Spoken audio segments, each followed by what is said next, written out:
Merhaba arkadaşlar, ben Yusuf Usta. Şimdi size Pembe arabasının korna düğmesinin nasıl değiştirildiğini göstereceğim.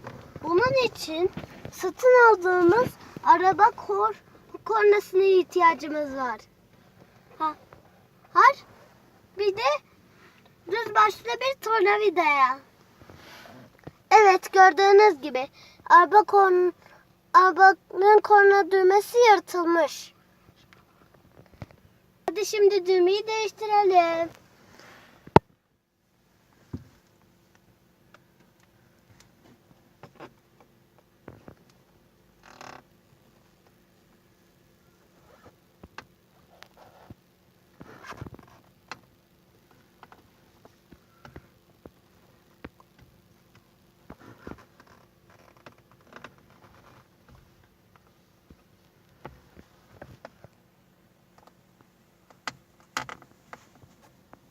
Evet, şimdi devam ediyoruz.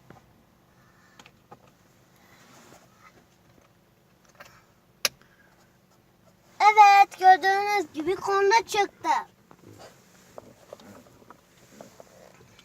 Şimdi de bu kornayı takacağız.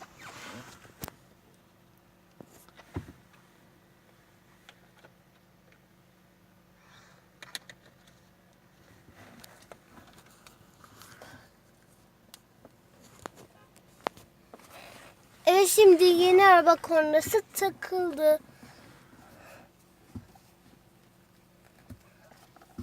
Gördüğünüz gibi takmaya çalışıyorum. Gördüğünüz gibi takıldı. Şimdi arabayı beğendiniz mi? Gördüğünüz gibi çok kolay. Siz de yapabilirsiniz. Bir sonraki videoya görüşürüz. Hoşça kalın.